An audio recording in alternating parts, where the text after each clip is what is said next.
In a packed courtroom, Justice Clarence Thomas slammed his gavel like a thunderclap and slapped Jasmine Crockett with an outrageous $500 million fine for contempt.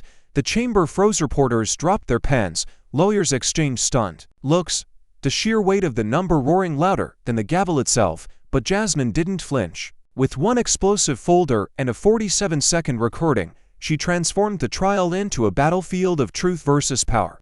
What happens when the untouchable judge finally gets exposed?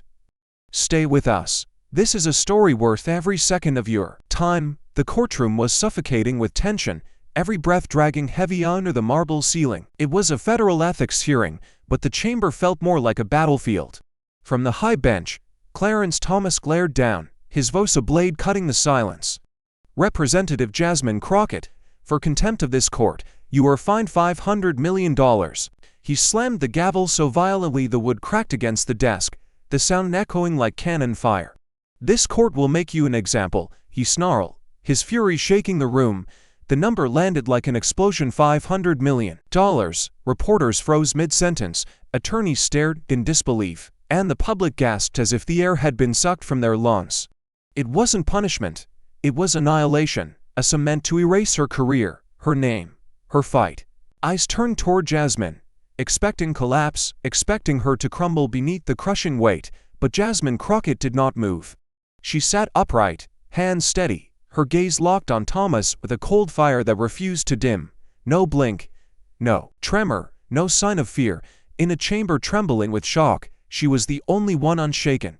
Her silence cut sharper than words, and for a fleeting second, it was Thomas's rage, not Jasmine's defiance, that felt out of control. The echo of the $500 million verdict hadn't even faded when Clarence Thomas launched into something far worse than any financial punishment. He began tearing at her identity. Still seated high above, he leaned forward with fire in his voice, hatred in his stare. His finger sliced through the air like a dagger, aimed straight at Jasmine. You are an amateur. A disgrace to the law. The words weren't just insults, they were missiles, fired in front of the entire nation. It wasn't enough for him to fine her into silence. He wanted to humiliate her, to shatter her reputation so completely that no one would ever listen to her again. He didn't stop. His voice rose like a storm, echoing off the cold stone walls of the courtroom. You don't belong in this court. He bellowed, shaking the bench with the sheer force of his rage. Even the court officers flinched. A sound like that didn't just demand obedience, it declared war. He wasn't acting like a judge anymore. He was a man cornered, lashing out, hoping that if he shouted loud enough, the truth wouldn't catch up to him. Across the room, people shifted uncomfortably in their seats. A woman in the gallery turned away, unable to watch what looked like the unraveling of someone's career in real time. One of the younger aides near the back leaned toward his colleague and whispered, "He's trying to destroy her." A reporter clenched her jaw, fingers frozen above the keyboard, unsure whether to keep typing or to bear witness. Every eye turned toward Jasmine, expecting her to wilt under the pressure, to crack like so many before her head under the weight of unchecked power. But Jasmine Crockett didn't crack. She didn't blink. She didn't so much as twitch. For a long moment, she just sat there, completely still, absorbing every insult without letting a single one sink in. The silence stretched awkward for the audience, unbearable for the man shouting down at her. It was the silence of calculation, of control, of something far more dangerous than resistance, clarity. And then, with terrifying calm, Jasmine stood. She didn't push back her chair loudly. She didn't raise her voice. Every movement was deliberate, razor sharp in its pose. The courtroom seemed to hold its breath as she rose, head high, shoulders square. She looked straight into the eyes of the man who had tried to annihilate her with words and numbers, and without a flicker of hesitation, she said, "Are you finished?" The chamber froze, the tension became physical, thick as smoke, sharp as glass. The tension pressed against the walls, pressed into lungs, making even the strongest people in the room forget how to breathe. Her words were quiet, but they detonated, louder than any gavel. She hadn't raised her voice, but she had just flipped the entire room upside down. That moment didn't just belong to her, it swallowed the courtroom whole. And somewhere behind his polished veneer, Clarence Thomas realized, she wasn't there to survive, she was there to fight. The room was still smoldering from Thomas's last outburst when Jasmine moved, not quickly, not dramatically, But with the calm of someone who knew exactly what she was holding, she reached into the inside pocket of her blazer and pulled out a thin, yellow tab folder.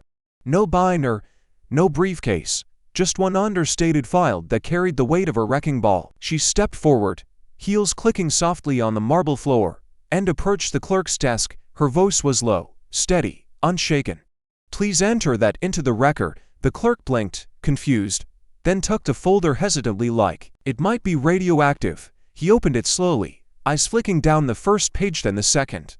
His fingers paused, one breath, two. Then his posture changed. He sat straighter, jaw tightened. The gallery watched his reaction before they even knew what the contents were. Something had shifted. Something was real. Inside that folder were sworn depositions from forensic accountants, a chain of internal emails between senior corporate executives, and 3 complete sets of financial disclosure documents, each page marked with verify, timestamps, legal authentication, and official certification seals. The evidence wasn't speculative, it was precise, brutal, undeniable. Names, dollar amounts, dank roots. It didn't suggest wrongdoing, it carved a trail directly to the bench. The heart of it was devastatingly clear. Just as Clarence Thomas had undeclared financial ties to 3 of the 4 private companies, it had aggressively pushed for the unprecedented fine of $500 million against Jasmine Crockett, the first company, Halberd Strategies, a powerful political lobbying firm based in Washington, D.C. Financial records revealed that Thomas's family trust had quietly received $215,000 every quarter in so-called consulting dividends from a limited partnership tied to Halberd. These payments began 1 month after Halberd formally submitted a policy package titled Strategies for Sanctioning Hostile Congressional Disruption, a document that used the same phrases later echo in the official court ruling against Jasmine. The second company, Triarch Holdings International, a global corporation in real estate and energy markets. Emails included in the folder showed that Triarch offered Thomas a private speaking contract worth $400,000, broken into for luxury retreat appearances. One such appearance was hosted just 2 weeks before an internal legal memo proposed record-setting punitive measures against Representative Crockett. The third company, Velinex Equity Partners, a high-capital investment group focused on deregulation initiatives. The documents proved that Velinex had funneled $3.2 million to a judicial outreach foundation where Clarence Thomas held an honorary advisory position. That money traveled through a Caribbean-based account, then re-emerged inside a national political fundraising organization known for defending judicial immunity from financial oversight. One line from an internal communication shook the courtroom. Velinex recommends neutralizing Crockett before she gains public momentum on court. Transparency legislation.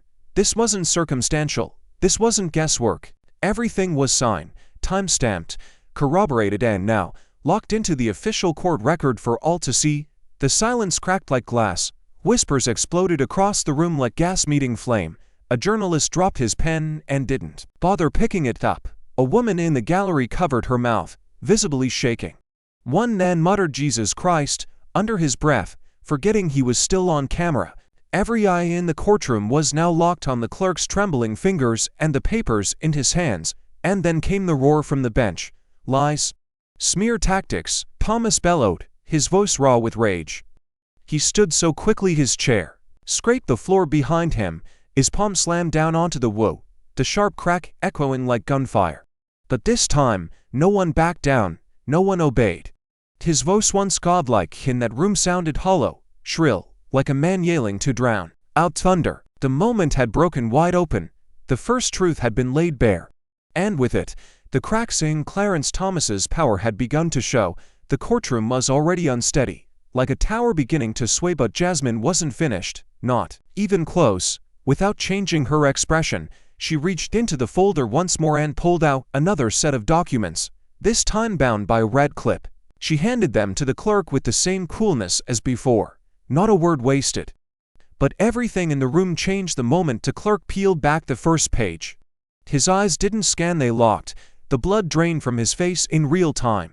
This wasn't just financial paperwork anymore. It was a blueprint for how power moved in the dark. The top page was a verified guest log, a formal record from a luxury private club in Palm Beach. The date was bold. 3 months ago. The entry, Justice Clarence Thomas, seated for dinner with Willcraft Holdings Executive Board including the CEO, General Counsel, and lead policy strategist. No public announcement, no media coverage, just why, stake, and off-the-record intentions. Beneath the guest list was a handwritten note, recovered through subpoena. Discussion, strategic discipline against committee agitators, the handwriting, belonged to Willcraft's legal chief. The timestamp placed it 30 minutes after Thomas was seated, but it was the next attachment that detonated like a bomb. A confidential internal memo, written 2 weeks after that dinner, circulated among Willcraft's senior legal team. Its title, Targeted Sanctions Framework, Phase 2, Representative Jasmine Crockett. It was damning on its own, but what came next pushed the courtroom to the edge. The language in the memo was identical to the phrasing Thomas later used in his written judicial opinion against Jasmine, not paraphrased, not similar, identical. Lines like, repeated defiance of this body shall be met with extraordinary consequence to preserve institutional integrity. That exact sentence appeared in both the internal corporate memo and Thomas's final ruling. Down to the punctuation, down to the italics, the silence shattered. A low murmur swept through the crowd, multiplying by the second. The gallery began shifting in waves, shoulders tightening, eyebrows lifting, heads turning. One judge on the far end of the bench leaned toward his colleague and whispered urgently, the tone unmistakably alarmed.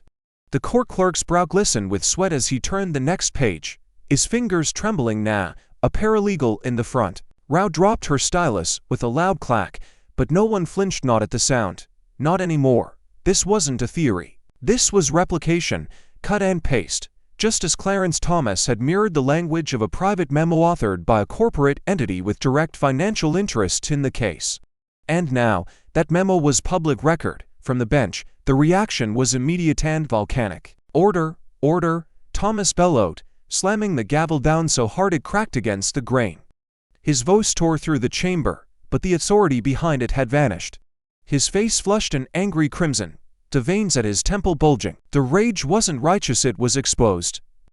His tone, once dominant and final, now rang with desperation, but the room wasn't listening to him anymore. Because in that moment, what slipped wasn't just his temper, it was the illusion of neutrality, of distance, of fairness. And once that mask began to fall, it didn't stop. The chamber hadn't yet caught its breath when the weight of truth finished doing what no verdict, no title, no rope had ever done before. It cracked him.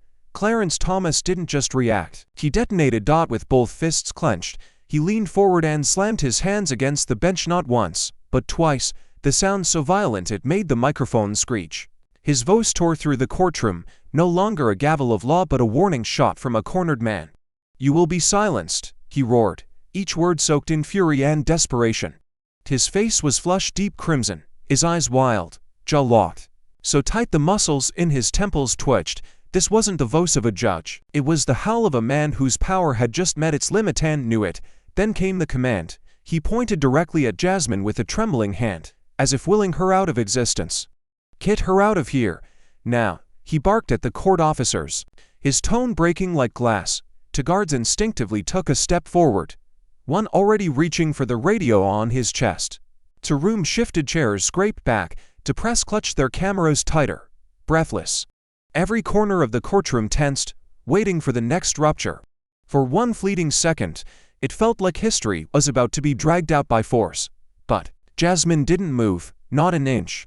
She didn't raise her hands, she didn't flinch. Instead, with the stillness of someone who had already seen this moment coming, she calmly lifted one hand, not to protect herself, but to stop time. And then she spoke. This silence is over. 5 words, ice cold, perfectly measured, spoken like a gavel that didn't need slamming. Her voice didn't need to rise. It cut through the chaos not by volume, but by clarity. The impact was immediate, sharp enough to pierce through concrete, loud enough without needing to be loud. And for a moment, everyone stopped, even the guards froze. Then, slowly, it began. A man in the gallery stood up. He didn't speak, he just stood. Then another, then 2 more, then 5. One by one, row by row, people across the courtroom rose to their feet, silently but unmistakably. No chants, no shouting, just quiet, unified defiance. Their message wasn't loud. It didn't have to be. Clarence Thomas turned toward them, expecting obedience. But all he found were eyes no longer afraid of him. His gavel sat inches from his hand, but now it looked like a toe. His shout for order had collapsed into an echo. The guards glanced at one another and didn't move, because in that moment, for the first time in that courtroom, Clarence Thomas wasn't the one commanding silence. He was standing in the middle of it, and the silence had chosen its side. The silence had chosen its side, and Jasmine wasn't done. With no hint of triumph, no flash of emotion, she reached into her blazer once more, this time not for paper, but for a small, black USB drive. Matte black, heat-sealed, and marked with a white label. Chain 47.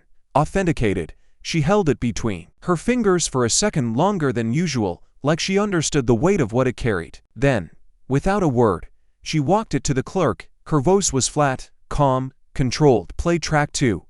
That was all she said. The clerk glanced at her, confused, almost startled, but obeyed. He plugged the drive into the court's audio system. The speakers crackled once. The screen on the side monitor blinked to life. The waveform appeared, and then, the voice, not just any voice.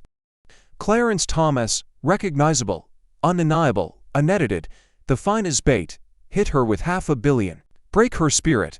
He wasn't speaking to a courtroom, he wasn't delivering a ruling. He was speaking privately to a room full of political strategists and lobbyists. The tone wasn't formal. It wasn't restrained. It was casual, cruel, and clear. The plan wasn't to uphold the law. The plan was to target Jasmine Crockett with a penalty so overwhelming she'd collapse under it. The audio continued. The second voicemail, lower in pitch, Smug responded with approval. "That'll make her fold. No one can stand up to that kind of pressure, especially not her." A pause followed. Some quiet background rustling, then Clarence Thomas again, unmistakable and unbothered. "She either back off or burn out. Either way, we win." And then, silence. Not in the recording but in the courtroom. It didn't just gasp. It cracked. A reporter in the front row dropped her phone, the plastic case skidding across the floor.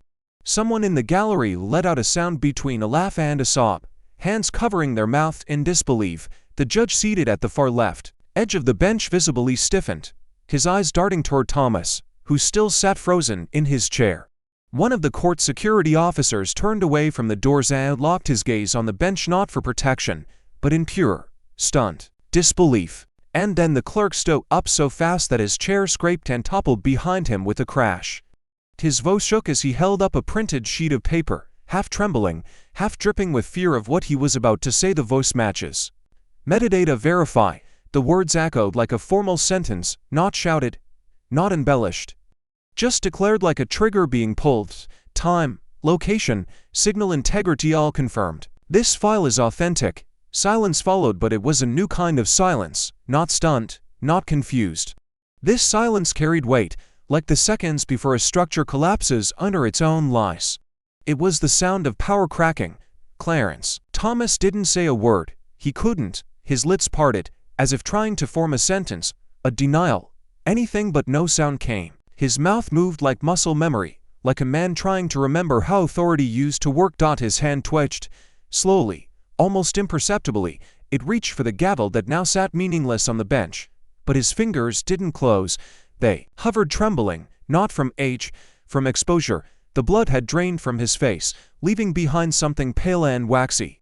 His eyes blinked, once, twice, rapidly, as if trying to reset a reality that no longer listened to him. One elbow pushed into the armrest for stability. His other hand stayed frozen in the air, as though even the act of grabbing might betray the panic flowing through his veins. He didn't look at Jasmine. He couldn't. She remained standing, arms by her side, saying nothing. Her face was calm, not smug, not victorious, just focused, like someone who had been waiting for this moment, not to win, but to reveal. This wasn't rebuttal. This was revelation. This wasn't protest. This was proof. And it had just been served, in his own voice. Somewhere in the second row, a legal aide whispered, "That's it." A judge on the far right slowly pushed back his chair. The press began typing furiously, not commentary, not speculation. They were typing history. One outlet's camera zoomed in, catching the precise moment Clarence Thomas's eyes dropped, not to the evidence, not to the court, but to the floor beneath his bench. The image was unmistakable. A man trying to disappear. The final blow had landed not from cross-examination, not from testimony, but from his own mouth, sealed in time, handed over by the woman he tried to crush. And now, as the chamber stared at him, judges, reporters, staffers, guards, Clarence Thomas had nothing left to say. The gavel, still untouched, might as well have been made of glass. There was no motion, no objection, no ruling. Because at that exact moment, there was nothing left to defend. And that's what made it a knock-out. Not the volume, not the drama, the simplicity, the purity of truth, delivered raw. He had scripted his own undoing, and Jasmine had simply hit play. No further evidence was needed, no raised voices, no more exhibits, because the room had already decided. And for the first time in his 3-decade career, Clarence Thomas was not feared, not followed, not believed, but completely and utterly exposed. But outside those walls, the real explosion was just beginning. The moment the audio leak, the country buckled. It didn't just make headlines, it hijacked them. No morning show, no breaking news segment, no streaming service could compete with what became known in every corner of the country as the Crockett Files. Newsrooms fell silent the moment the clip played. Define his bait. Hit her with $500 million. Break her spirit. That voice undeniably Clarence Thomas echoed across breakfast tables, barbershops, waiting rooms, and rush hour radios. Gasps turned to curses. One woman in Milwaukee reportedly threw her phone at the TV. No one could unhear it. No one wanted to. The question came instantly, from every screen, every mouth, every post. Did Justice Thomas abuse his power? And it didn't stop echoing. Talk shows demanded answers. Radio hosts raged. From left-wing podcasters to center-right columnists, the outrage wasn't partisan, it was visceral. People weren't debating, they were boiling. A single line had torn open something far bigger than a courtroom scandal. It exposed a mindset and entire machinery running behind robes and formality. By noon, the streets had a pulse of their own. Washington, D.C. saw the first crowd gather. But it wasn't quiet, it was thunderous. People showed up with signs reading $500 million equals silence, and this is not justice, it's revenge. Soon, Atlanta erupted, then Detroit, then Oakland. In New York, marchers surged past City Hall, chanting in waves. Outside the Supreme Court, they blasted the audio clip on portable speakers. Each time it ended, they screamed, "Did he abuse his power? Is this justice? Who speaks for us now?" The energy was undeniable. Parents brought children. Teachers walked out early. Even military veterans showed up in uniform. One retired Navy officer raised a sign that said, "I defended the Constitution, not corruption," in a robe. Inside Congress, the shock wasn't any less severe, just more frantic. Staffers sprinted between offices with printouts of the leaked transcript. One senator reportedly slammed his fist on a table after reading the line "break her spirit" in a closed-door meeting. An aide was overheard saying, "If we don't act, this court will fall from within." And then came the firestorm at the White House. In the briefing room, chaos reigned. Reporters shouted over each other, "Does the president still support Justice Thomas? Will there be an official ethics review? Is the administration investigating collusion?" The press secretary took the podium but struggled to speak. After a long pause, she delivered only 10 words. "We're monitoring developments closely and will respond when appropriate." Those 10 words were replayed on every network. Analysts didn't just dissect them, they tore them apart. One former Justice Department official called it the clearest signal of internal distancing I've ever seen from this administration. Across the country, emotions turned into movements. Protesters camped overnight outside federal buildings. In Los Angeles, someone projected the words "break her spirit" across the side of a courthouse. In Philadelphia, digital billboards blinked for 3 hours with the question, "Did Justice Thomas abuse his power?" Inside Jasmine Crockett's office, chaos became strategy. Her staff had to rent extra servers to handle the email traffic. Within 48 hours, over 120,000 messages flooded in. Some were brief, "We believe you." Others were emotional. "I played the clip for my daughter," she cried. One email stood out. "I worked at the firm in 2019. Tell Jasmine to check the black drive." Legal analysts, stunned at first, began to mobilize. One former federal prosecutor said, "This isn't judicial misconduct. This is judicial warfare." A professor from Stanford added, "It's not just the fine, it's the intent." He weaponized his robe. Within hours, civil rights groups filed formal petitions. Ethics organizations demanded immediate hearings. An emergency session of the Bar Association was called. In 72 hours, over 9 million people had signed an open demand for impeachment to inquiry. Protests transformed into vigil lines. People held candles, not just for Jasmine, but for what they feared was dying. Trust. At one protest in Chicago, a young law student stood on the courthouse steps and shouted into a megaphone, "If justice falls here, it falls everywhere." Her voice cracked mid-sentence, but the crowd finished it for her. The Speaker of the House reportedly received over 400 calls per hour. Internal emails leaked showing leadership scrambling to hold the line. One congressional aide wrote, "The donor class wants us to stay quiet. The people want us to scream."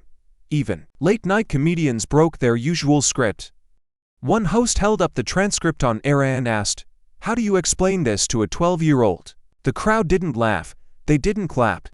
They just listened. Back in D.C., a non-confirmed tip began to spread. A whistleblower. Someone who'd been in the room when the plan was first mentioned. A name. A signature. A file. The theory. Clarence Thomas wasn't the only one involved. The alleged lobbyists. The coordinated fine. The cover-up. All of it might have been bigger than anyone imagined. But for now, only one thing was certain. The voice was real. The words were deliberate, and the damage had already reached the foundations of power. No matter what happened next, America had changed. The public wasn't whispering anymore. They were shouting. From courthouses to campuses, from newsrooms to living rooms, one question refused to fade. Did Justice Thomas abuse his power? And every second that passed without an answer made the silence feel more like an admission. The protests roared. The headlines screamed. But what came next wasn't just noise. It was the system hitting back with everything it had. At exactly 6 a.m., the marble halls of Congress awoke to a sound louder than any chant in the streets. A 5-line memo delivered to every major newsroom in Washington. The Oversight Committee will open a formal investigation into judicial conduct. Effective immediately. No explanation. No qualifiers, no spin. Just pure political combustion. By sunrise, the nation had a name for it: the Crockett Inquiry. This wasn't just a title, it was a warning shot.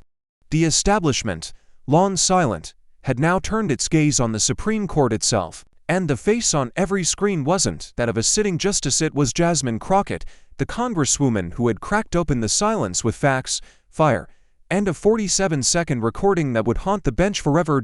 Inside the committee room, everything changed. No more side eyes, no more smirks. Staffers walked like they were carrying live ammunition, binders full of financial disclosures, transcripts, sealed emails, confidential expense ledgers. Jasmine didn't show up with flair. She walked in without cameras, wearing the same charcoal blazer from the day she was fined. The room didn't rise, but it watched her closely, because now she wasn't just a target. She was the storm. The chairman began without fanfare. His voice was crisp and calm, but his words hit like a gavel to the skull. This is not about political vengeance. This is about the integrity of our highest court. When a justice says break her spirit, we don't stay quiet. We investigate. Silence fell so fast you could hear phones vibrating beneath desks. Every reporter knew what that meant. Clarence Thomas wasn't just being questioned, he was being cornered. From the first hour, the Crockett Inquiry moved like a machine. Every hearing was live-streamed. Every document entered into public record. Subpoenas went out fast: email servers, corporate accounting firms, even security access logs for private judicial events. It wasn't a witch hunt, it was an excavation. The pressure built not by spectacle, but by cold, uncontestable fact. One ledger showed $248,000 paid to a nonprofit with no listed address. Another email confirmed an off-record dinner hosted by a law firm with 3 active cases in front of Thomas. But nothing detonated the room like that now infamous recording. It was played again, this time at full volume. Jasmine sat in the front row. She didn't react. She didn't blink. She let the words do the work. Hit her with $500 million. Don't let her rise again. Break her spirit, not just her case. The voice was his. The intent was brutal. And the impact was irreversible. Across the aisle, One Republican congressman actually removed his glasses and put his face in his hands. Another whispered something inaudible before exiting the chamber. But the most telling moment came minutes later, when a clerk entered the room with a sealed envelope. Within that envelope was a bombshell, a motion filed on behalf of Justice Clarence Thomas, stating, "Justice Thomas respectfully recuses himself from all current deliberations until further review." The media didn't need time to digest it. They pounced. CNN broke in mid-segment. FOX switched its headline bar within 30 seconds. MSNBC brought in 5 legal analysts before the motion even finished being read. The New York Times posted a one-line alert that simply said, "Thomas recuses." Crockett wins round 1. On the courthouse steps, reporters scrambled for statements. Flashbulbs snapped like popcorn. Protesters erupted in chants not against the court, but for its accountability. A young man held a cardboard sign. It only took 47 seconds to hear the truth. Beside him, a woman in a wheelchair shouted into a camera. She didn't just speak, she bled for it, and now they have to answer. Inside the Capitol, the mood was shifting fast. What began as a defensive decorum had become a reckoning. Conversations turned to systemic failure, ethics, precedent, possibility. Could Thomas return? Should he? Did the court need external oversight? One moderate senator leaned into her mic during a closed-door session and asked the question now vibrating through every institution in America. If this isn't misconduct, what is? Jasmine didn't gloat. She didn't post. She didn't give interviews. Instead, she released a one-line statement through her office. "This isn't about me. This is about the country I swore to protect." And, with that, the game board reset. But Clarence Thomas was no longer a player. He was now the subject of an inquiry bearing someone else's name. Not a fellow justice, not a fellow man. A congresswoman from Texas who refused to bow, even when the highest robe in the land told her to sit down and shut up. He didn't recuse because he wanted to. He recused because he had no choice. The Crockett inquiry didn't just shake the room, it shattered the architecture of trust that had held for decades. There are moments in American legal history, at redraw the map, Brown v. Bork, Roe v. Wade, Bush v. Gore, but none of them had the raw, human combustion of what just unfolded inside the Crockett inquiry. This wasn't a ruling from on high. It was a collapse of a man, of a myth, of a system, and across Capitol Hill, in every legal office, chamber, and courthouse, no one could look away. The phrase moved fast, from court clerks to cable networks to Ivy League panels, an unprecedented fall from the bench. Clarence Thomas had not just lost a hearing, he had lost the illusion of immunity. His voice, once fair and final, had been cornered into silence, not by a justice, but by a freshman congresswoman. And in the world of law, silence means something.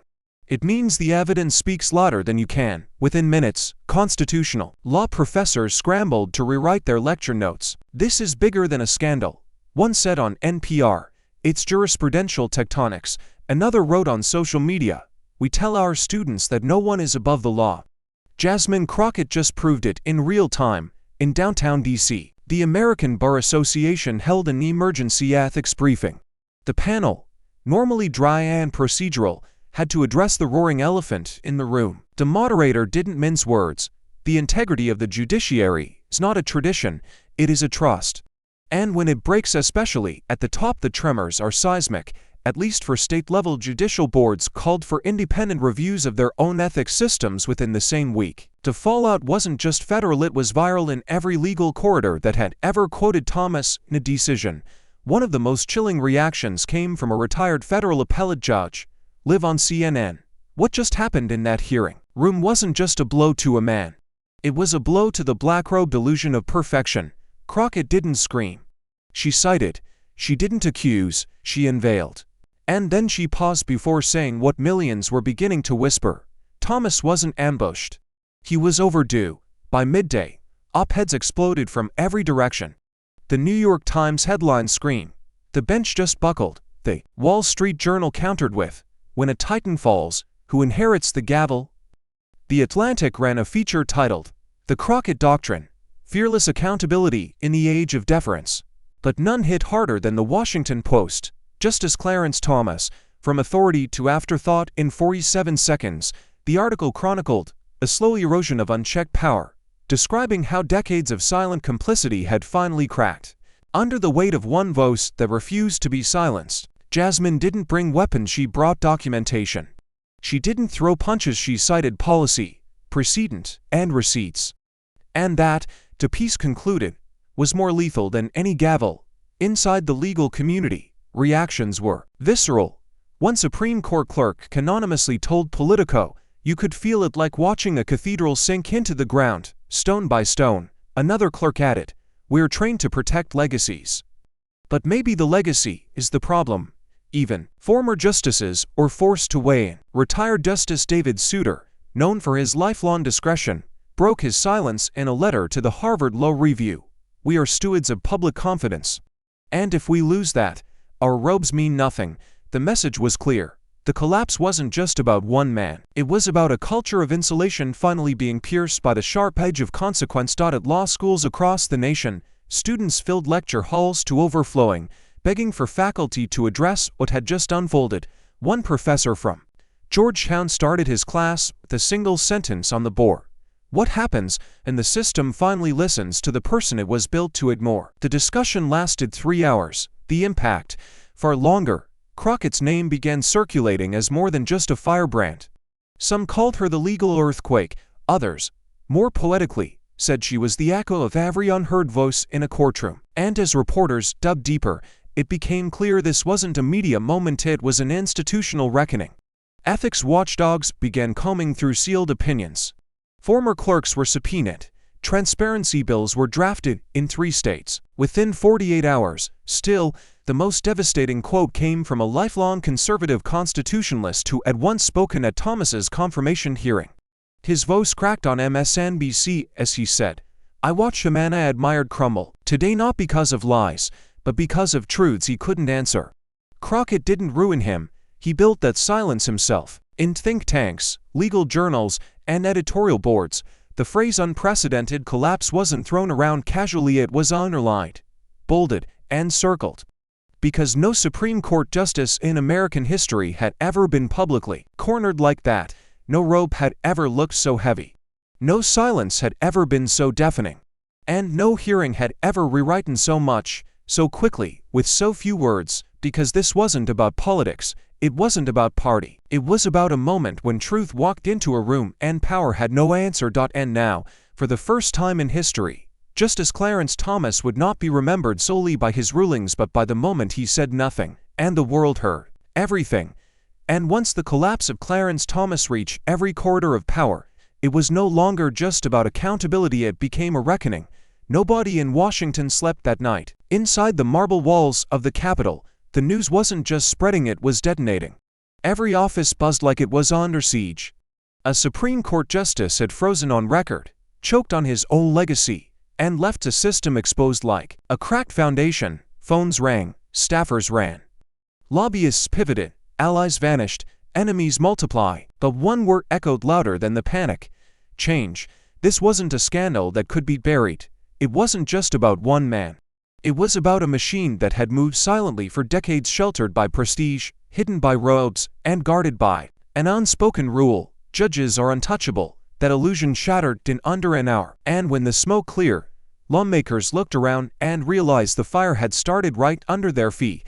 They couldn't pretend it was a misunderstanding. Jasmine Crockett had brought the proof. The sealed records, the payments, the offshore funneling, the burner email between chambers. The 47-second recording that still hadn't stopped playing in people's heads. The people had watched it unfold live, and now they were watching what would come next. The pressure was immediate. Congressional aides described it as a flood with no escape route. Protests erupted outside the Capitol, not with chants, but with silence, thousands holding signs that read nitrogen monoxide, more shadows. Inside, committees scrambled. Long-forgotten bills on judicial ethics were pulled from dusty drawers, but none of them were strong enough. None matched the moment. So they built something new. The first reform hit like a thunderclap: mandatory asset transparency for all federal judges, especially Supreme Court justices. Every property, every stock, every trip, every jet, every secret, gift from a billionaire friend. No more hiding behind technicalities or clerical filings. If you wielded the Constitution, You had to show the people what wielded you. Next came the watchdog. Not a panel of political allies, not an internal review, but an independent judicial oversight board, armed with subpoena power, investigative authority, and public transparency. Its members couldn't be elected officials, couldn't be donors, couldn't be controlled. For the first time in U.S. history, the people had a civilian-led body that could look at the Supreme Court and say, "Show us everything." The pushback was fierce. Some judges threatened resignation, some senators tried to stall the vote. Old guard legal scholars called it an attack on judicial dignity, but their words landed like feathers in a storm. Because the public had seen too much, and they weren't asking anymore, they were demanding. The bill passed the House, then the Senate. Then the president signed it in a televised address that cut away from a foreign policy briefing just to make room. But it wasn't the official name that stuck. It wasn't the Judicial Integrity and Transparency Act. That sounded like wallpaper. No comma. The people called it Crockett's Law. They whispered it in law schools. They printed it on protest banners. They engraved it on TikTok thumbnails, on courthouse walls, on the lips of everyone who'd once believed the system was too big to bend. It wasn't branding. It was tribute, not to a politician, not to a moment, but to a line drawn in the sand. Crockett never asked for the law to bear her name. She never said yes. She never said no. But the name caught fire because it felt earned. Because she hadn't won a debate, she'd caused a tectonic shift. Because she didn't just survive power, she beat it with truth. And everyone saw it happen. She didn't hold a rally. She didn't throw a party. She didn't even post. But when the final vote came through, and cameras begged for a statement, she stepped behind the podium without notes, without spin, and gave them one sentence: "If they come for you with power, answer with proof." That's what I did. There was no cheering. There was no applause. Just a stillness in the air so heavy it felt like time paused. Some called it a mic drop. Some called it a verdict. Some said it felt like the end of an era. But it wasn't the end. It was the trigger, because for the first time, kids in debate clubs quoted a congresswoman over a president. Professors revised textbooks. Legal podcasts rewrote their intros. Mock trial teams played back Jasmine's hearing footage like game tape. And in the basement of one high school in Baltimore, a group of girls spray-painted a mural on the gym wall, Jasmine holding a folder in one hand and the Constitution in the other. The caption said, "The court doesn't speak last, truth does." This wasn't about ego. It wasn't about revenge. It wasn't even about Clarence Thomas anymore. It was about a system that had made fear a requirement for entry, that had told people to wait their turn, to stay quiet, to accept half-truths and handshake deals. And Jasmine had lit a match inside it, not to destroy but to expose, because you can't fix what's rotting until you see the mold. She didn't destroy the court. She rebuilt its spine. Not everyone celebrated. Some called her dangerous, some called her disrespectful. Clarence Thomas never commented again, and the judicial silence remained his only legacy. But for millions watching across the country, the message was unshakable. You don't need to scream. You don't need to scheme. You just need proof, and a spine made of something no rogue can touch. That was the lesson. That was the revolution. And that was why Crockett's Law wasn't just ink on paper, it was an open wound for the corrupt, and a blueprint for everyone else. No medals were handed out. No parade rolled through Texas. Jasmine didn't even change her routine.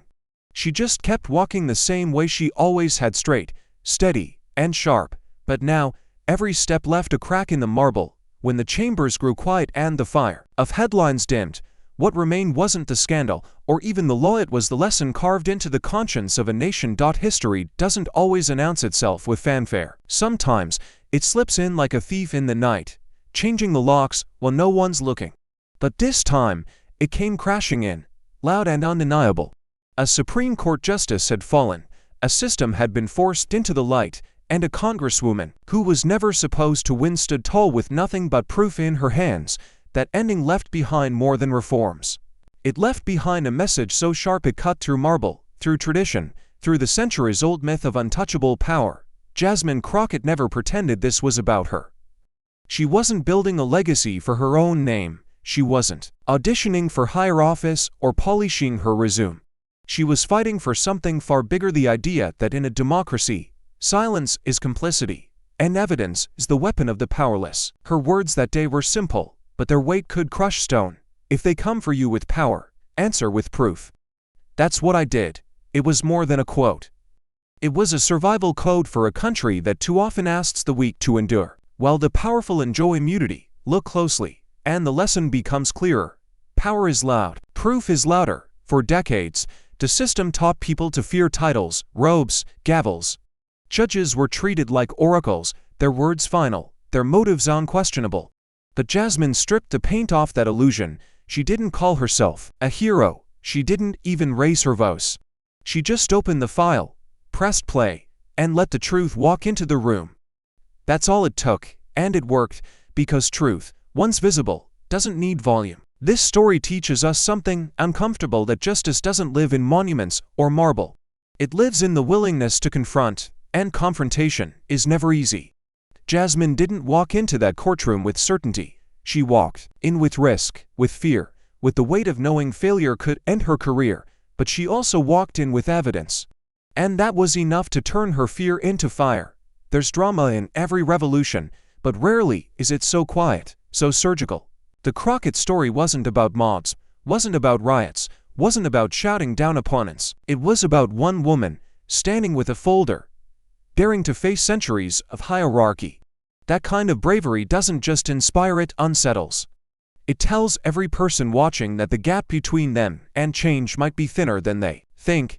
Because here's the deeper truth. Systems survive not by strength, but by silence, by convincing people that they can't win, that the fight isn't worth it. Thomas tried to use that silence as a weapon. A $500 million fine wasn't punishment, it was intimidation, designed to shut her up and warn anyone else who might follow. But Jasmine flipped the script. She showed that silence can also work in reverse, that the silence of power, once exposed, becomes the loudest indictment of all. And so the lesson spreads. When they try to bury you underweight, don't fight the weight, expose the hands holding it down. Jasmine reminded us that survival isn't about matching force with force. It's about bringing light to the shadows where power hides. Proof doesn't need to shout. It doesn't need to campaign. It simply needs to exist. To be undeniable, to sit in the record like a ticking bomb. That's what she placed in front of the nation, a truth no one could bury again. But what makes this lesson human, not just political, is its reach beyond the courtroom. Think of the single mother fighting eviction against a landlord with endless lawyers. Think of the factory worker dismissed after reporting unsafe conditions. Think of the student silenced in classrooms for demanding fairness. The message is the same. You may not have money, or allies, or rank, but if you have truth, you have a weapon stronger than any robe or gavel. Jasmine didn't just fight for herself, she fought to prove that the powerless are not voiceless. If they come for you with power, answer with proof. It's not just advice for the courtroom, it's advice for life. For every argument where arrogance tries to drown you out.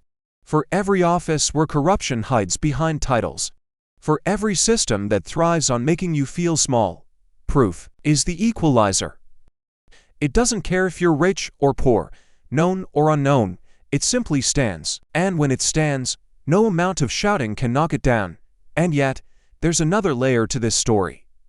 Proof alone isn't enough unless someone dares to use it. How many whistleblowers have been silenced? How many documents buried? Jasmine's courage wasn't just in having the evidence, it was in deciding to hold it up, knowing the storm it will unleash. That's the second part of the lesson. Courage and proof are inseparable. One without the other is powerless. Together, they are unstoppable. This lesson hurts those who benefit from silence. That's why Thomas cracked, why his allies vanished, why the system scrambled. They weren't afraid of Jasmine. They were afraid of what her victory revealed, that their fortress was paper thin, held up not by strength but by fear. And once fear is gone, power collapses under its own weight. That collapse, televised and recorded, became the human moment people will never forget. The robe wasn't the loudest thing in the room, the truth was. The beauty of this lesson is in its transferability. Jasmine's fight doesn't end with her. It belongs to everyone who watched. It belongs to the teacher challenging unfair policies, to the nurse exposing corruption in healthcare, to the citizen demanding accountability in government spending. She proved the formula: evidence, courage, persistence. That's how you fight a system bigger than yourself. That's how you turn intimidation into opportunity. And that's why the story doesn't feel like a personal victory.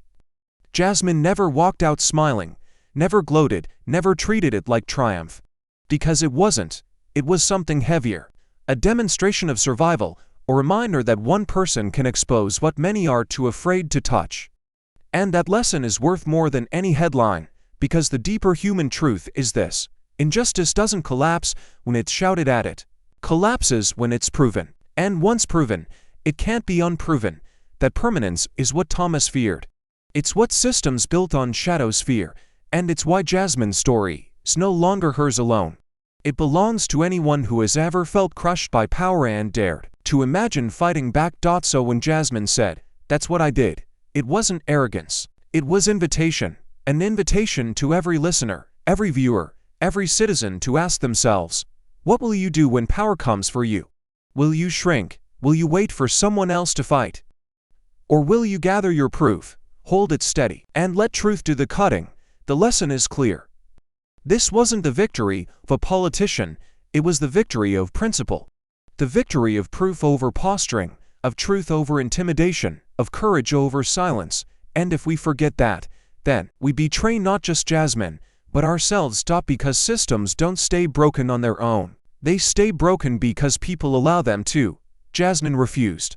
She forced light into the darkest room in America. And in doing so, she handed us the torch. If they come for you with power, answer with proof. That's what I did. It is not a slogan. It is a commandment, a warning, a roadmap. And if the nation really listens, then her story won't just be remembered, it will be repeated. And when the roar of protests quieted and the marble hall stood still again, what truly remained wasn't the scandal, or the inquiry, or even the law itself. It was the message seared into the nation's conscience. The message was never small, never personal, never a footnote in political theater. It was heavy, human, and impossible to ignore. It lived not in the chambers where the gavel fell, but in the streets where ordinary people whispered her words like scripture. For years, America had been taught to bow before robes and titles, to treat power as something holy, above question, beyond reach. But Jasmine Crockett shattered that illusion. She showed that justice isn't given by the powerful, it is demanded by the brave. And when she spoke not just for herself, but for every person who had ever been silenced. Her words cut sharper than any verdict. If they come for you with power, answer with proof. That's what I did. That single line was more than advice, it was a survival code. In a nation where power so often devours truth, Jasmine offered a weapon anyone could wield. Not a sword, not a slogan, not rage. Proof, cold, undeniable, inescapable proof. It was the antidote to intimidation, the equalizer in a rigged fight, the one thing power fears, because it cannot crush what is already undeniable. That was her message, and it spread like fire. The simplicity of it masked its danger. For those who lived on secrecy, her words were poison. Silence had always been their shield. Intimidation had always been their weapon. But Jasmine flipped the battlefield upside down. She taught people that you don't have to match power with power, you break it with light. And light, once cast on shadows, cannot be called back. That is why her lesson hit so hard, because it didn't stay in that courtroom. It crawled out into every workplace, every street corner, every kitchen table where people asked themselves, what would I do if they came for me? And that's when the message grew even bigger. It wasn't about politics anymore. It wasn't about Clarence Thomas. It was about the universal truth that injustice survives only as long as people look away. The moment someone refuses to look away, refuses to stay quiet, refuses to swallow the lie, everything begins to crack. Jasmine's courage showed that the crack doesn't have to come from an army. It can come from one person, standing with evidence in their hand and steel in their spine. The message is uncomfortable, and it should be. It doesn't let anyone off the hook. It says, you can't wait for heroes, you can't trust systems to clean themselves, you can't believe that justice will arrive gift-wrapped if you sit patiently enough. The system is only as clean as the people willing to expose its rot. And Jasmine showed that exposing it requires one thing above all else: proof. Not feelings, not assumptions, not whispers. Proof. That's why her final line wasn't poetic, it was surgical. If they come for you with power, Answer with proof. She was giving the country a manual. She was stripping away excuses. She was handing the powerless their first real shield. And in doing so, she turned the courtroom into a classroom, the gavel into a warning bell, and her own scars into lessons no one could ignore. But the lesson wasn't soft. It carried a warning too. Power will always strike first. It will always intimidate. It will always use fear to make you fold before the fight begins. Thomas tried to drown her in a $500 million fine, not because he expected to collect it, but because he expected her to collapse under its weight. That's how power works. It throws mountains at you and hopes you break. But Jasmine's message said otherwise. She reminded us that even mountains crumble when you expose the cracks. She didn't deny fear. She carried it into the room and still moved forward. That's the part people don't talk about enough. The message wasn't don't be afraid. The message was be afraid. And fight anyway. Because proof is stronger than fear. That's why the country believed her. She didn't stand as a symbol of invincibility. She stood as proof that vulnerability, when armed with truth, is more dangerous than arrogance with all the power in the world. This is why her message outlived the courtroom. It traveled through classrooms where law students rewrote their notes. It lived in factories where workers pinned her quote on bulletin boards. It spread in churches where pastors preached not just faith in God, but faith in truth. And it burned in the minds of children watching the hearings with their parents, learning for the first time that courage isn't loud, it's clear. The lesson wasn't fight power. The lesson was disarm power. Strip it of secrecy. Strip it of silence. Strip it of the shadows where it thrives. That's what proof does. It doesn't just defend, it exposes. And once exposed, even the mightiest figure in the highest court of the land can crumble in real time. That's what they saw. That's what they'll never forget. And that is why Jasmine's words are not just history, they are instruction. They are a torch passed down. Not to Congress, not to lawyers, not to judges, but to every citizen who has ever been told to shut up, to sit down, to accept. She proved acceptance is a choice, and silence is complicity. The true human weight of her message is this: dignity does not come from titles, it comes from standing when you're told to kneel. Justice does not come from robes, it comes from persistence and power. Power is nothing more than an illusion, one that collapses the second someone pulls back the curtain. Jasmine pulled it back and said to the world, "Here, look." That act alone is what changed everything. So when she said, "That's what I did," it wasn't arrogance. It wasn't boastful. It was an invitation. A challenge. A dare. She was telling the nation that courage is contagious, that proof is universal, that silence is no longer acceptable. She wasn't asking to be celebrated. She was demanding that others carry the fire forward. Her story could have ended with her silenced, crushed by the fire, erased by the weight of tradition. But it didn't. And the reason it didn't is the message itself. That truth doesn't vanish. When it's cornered, it fights back. That's what Jasmine wanted people to understand. That's why her words still echo like gunfire in the marble halls. If they come for you with power, answer with proof. Because in the end, the story wasn't about Thomas falling. It wasn't about Jasmine rising. It was about the people watching, realizing that the next time power comes for them, they are not defenseless. They have the same weapon Jasmine carried. And if they choose to use it, the system will never be safe from its own people again. That is the meaning. That is the legacy. Not scandal. Not politics. Proof. Courage. Refusal. The blueprint for survival in a world that tries every day to convince you you're too small to fight back. Jasmine proved you're not. And so the message endures. Sharper than any verdict. Louder than any gavel. More lasting than any law. If they come for you with power, answer with proof. That's what I did. But a message without action is just an echo, and Jasmine's fight demanded more than echoes. This is the moment where watching isn't enough. The courtroom may have been Jasmine's battlefield, but outside those walls, the fight belongs to us. Every person who saw her stand, every citizen who heard her words, now carries the same responsibility: to keep proof alive, to demand accountability, to refuse silence. Because the truth is not self-sustaining, it needs people willing to protect it, spread it, and wield it when power comes knocking. That is not theory, that is survival. Ask yourself, how many times have you looked away, thinking the system was too big to challenge? How many times have you believed corruption was unstoppable, or that one voice could never be enough. Jasmine Crockett just proved otherwise. She showed us that the line between collapse and change is not armies or billions, it's courage paired with evidence. And that line is waiting for every one of us to step onto it. So here is the call. Do not sit back. Do not wait for the next hero. Become the person who brings receipts when lies flood the room. Become the worker who documents injustice in the workplace. Become the neighbor who stands up when communities are ignored. Proof is not locked in congressional folders, it lives in your hands, your phones, your records, your voices, and silence is exactly what corruption counts on to keep winning. Jasmine's words are not just a quote to admire, they are a command. If they come for you with power, answer with proof. That is your shield, that is your weapon, that is your duty. The next chapter will not be written by those who stay quiet. It will be written by those who step forward, not with rage, but with evidence.